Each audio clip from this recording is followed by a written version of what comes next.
Welcome to STVR, and today I am going to be recording my onboard around this racetrack. I didn't record my quality session, but I did get pole position by a decent margin, which is about 0.2 of a second, kinda. But anyway, and today I am going to be racing, and this is going to be the full race onboard. This is going to decide if I will win or I will lose. And let's see how this goes.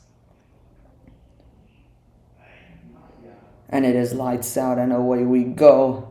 Very decent start for me. I'm ahead of King Boss in speed as I make my way into turn number 1. Obviously taking the white line. Obviously this is not corner cutting because I did not get any notification of it.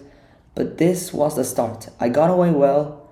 The only thing I needed to do is just keep hold of the lead until we end this race, and this was not going to be an easy task because this track is long, and second of all, it's very easy to make mistakes, and one mistake could send me off into the barriers and potentially eliminate myself from this race. So that is why I need to keep a lot of consistency around this racetrack. Oh my god, as I almost spun there, and that's speed overtaking me for the lead. But you know that every time consistency is key. You know this, guys. Consistency is key, and you'll see how that's going to be playing a role into later on this race. Speed is leading. I got King Boss right behind me in P3. I'm P2 currently. Here is Speed leading the race. Obviously very easy to make mistakes. I take the wide line going into the turn. See, Speed did get a little bit of a snap there, but Speed got away well, very well actually, and took the lead off the race. And then Speed went into the barriers, and that is what happens when you go quick. Look, I'm taking these turns quite easy, you know? I'm not trying to risk it all, but I'm also trying not to go slow, you know? Just kind of like in the middle of it.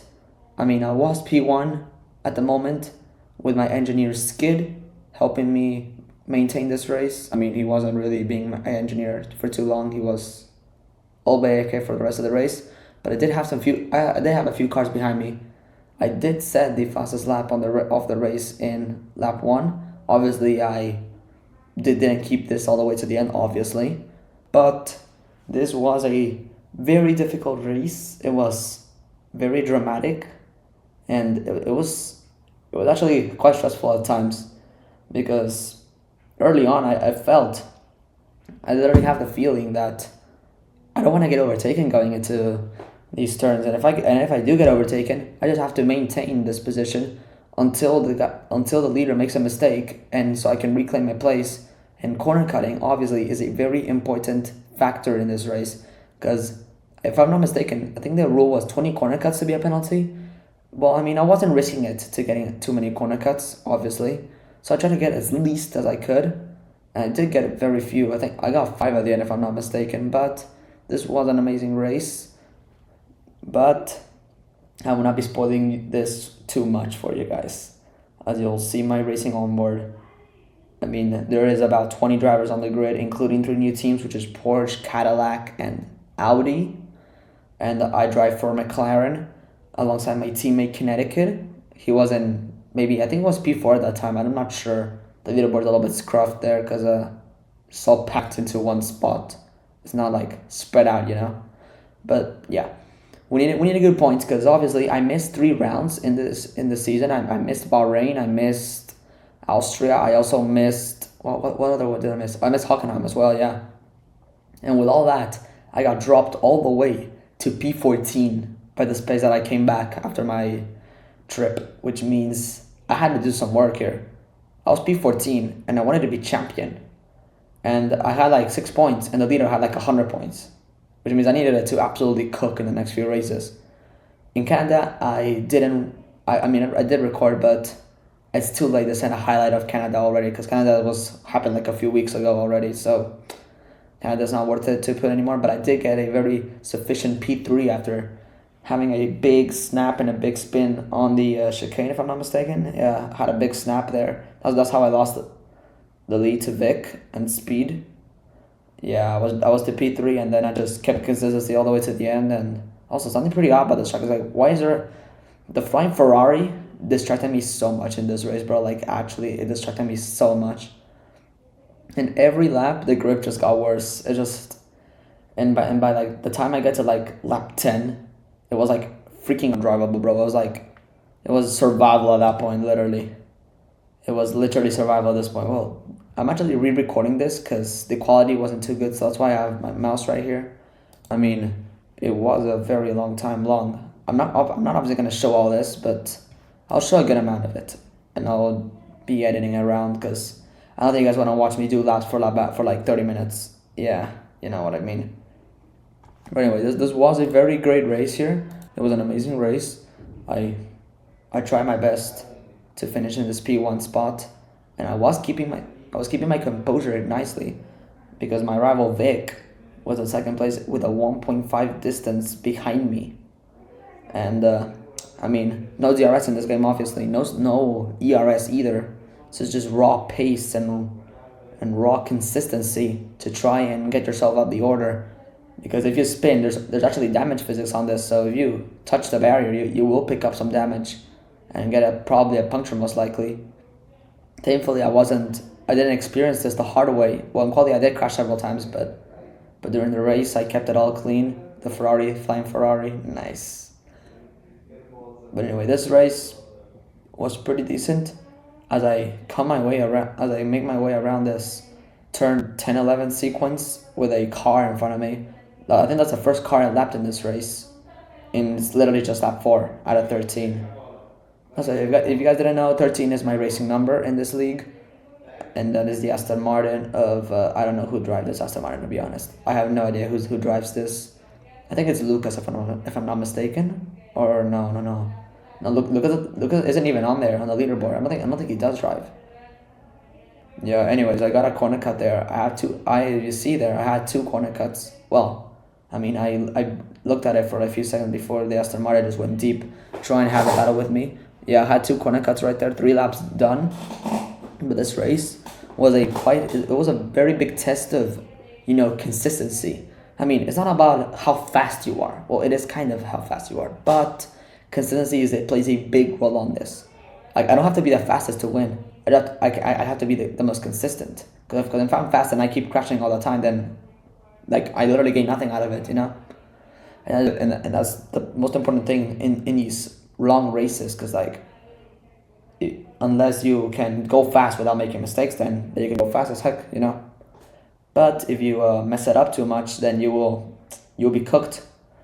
But anyway, hopefully I did not experience this the hard way, but in this few laps, I just had to maintain myself here as my rears were slipping all over, as my rears starting to grain out a little bit there, starting to degrade there. I struggled a lot as I almost spun a few times on that lap. That sequence was quite dangerous because if I get a spin there, I would be absolutely cooked, and I'm not going to be ending my race in those barriers, and I would be having a puncture. I would have to respawn and have to respawn like outside the track, because if I spawn inside on the track, then someone could just hit my car and just flung it away, because whenever you spawn, there's actually collisions enabled, and when you actually get on the car, the collisions are disabled.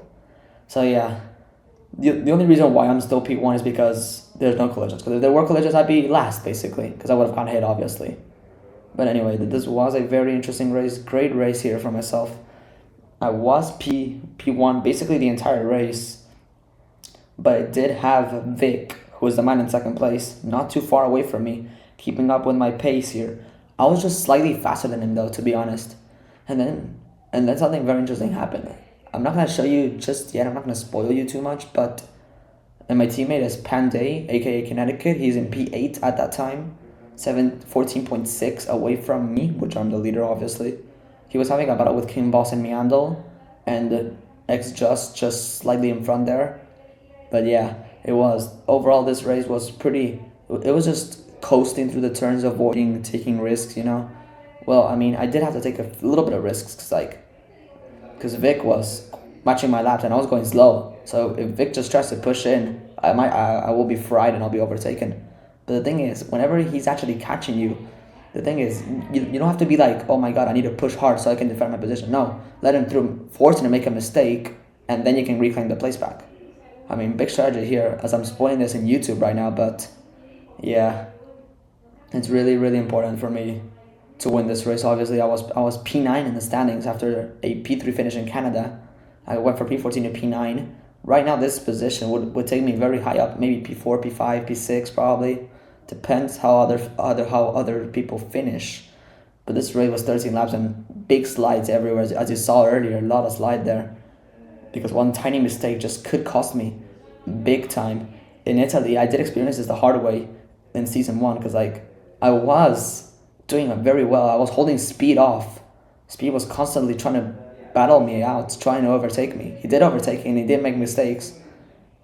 And I actually took the lead of the race. But on the final lap, I got a big bump going into Ascari. And with Ascari, I went off the racetrack and I lost the lead and lost the win on the final lap. Yeah, it was pretty sad, but in Brazil, I did make the comeback. In Brazil, I did charge my way from first, started second, went to first in lap 1, and just sprint away from there all the way to the checkered flag.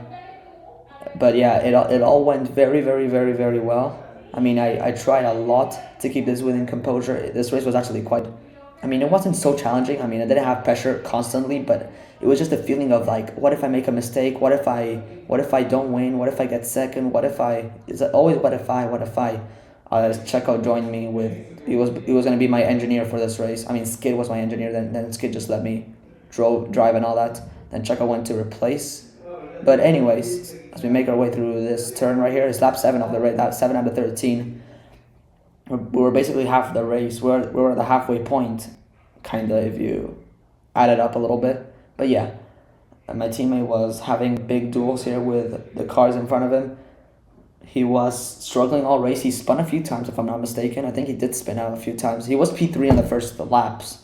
I don't know if you guys saw that, but he was P3 in the first few laps, which was very, very key to the team here, because we were P6 or something in the constructors, and after winning the constructors in season 1, we had to make a good impression on this, and we actually did make a good impression on the end of the race. But I'm not gonna tell you how we did that. But it's just a long game. You just need to force. And also, I was actually sprinting away from Vic as I get a lot of slide. I actually did yield on that one. I did actually yield. You saw my speed going slower. I thought I was gonna bin it right into the barrier, so that's why I slowed down massively on that. As Vic and Speed were having a battle there behind me in second place, and those two were actually rivals in season 1. So seeing them behind me, just like in Brazil, because in Brazil I was P1 and they were both behind me, constantly duking it out. But I obviously took my first win in Interlagos at kind of my home race, because I'm kind of Brazilian. But anyway, it was not part of the point at the moment. It's this I'm not gonna let that. I thought that Mercedes was gonna take me out, because I thought he was respawning his car. If he was respawning his car, I'd be cooked. I'd be actually fried, bro. Because then my tire would pop and then I would lose P2 and P3 probably. But anyway, as I get more slides, look at my rear tires. You see on the bottom left, look at that rear. It's starting to crumble a little bit there. And this is just lap 8. Toward the final stages of the race, I was actually struggling so bad, bro. I was spinning in the most odd turns. Well, I was drifting, not spinning. I didn't spin in the entire race, thankfully. But yeah, it was very, very challenging with these tire changes and tire grip around these laps.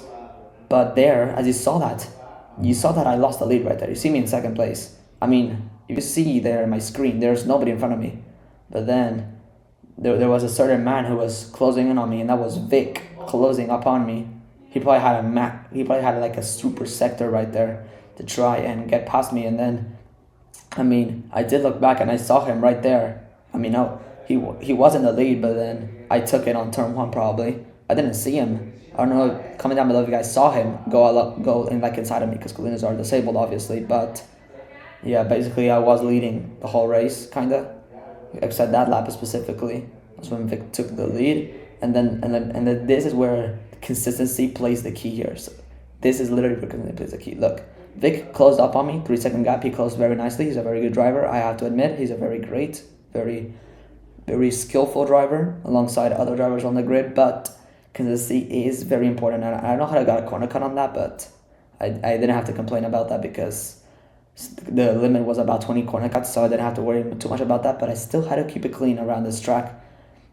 If I get corner cuts and start to spin on the grass, that will worn out my rears even more than what they are right now, which means I'll be sliding in every singular turn on the exits if I took the throttle too hard. And that's a very important factor in this race, as I have Vic right on my heels here. It was a very challenging race. Very, very, very, very difficult if you ask me.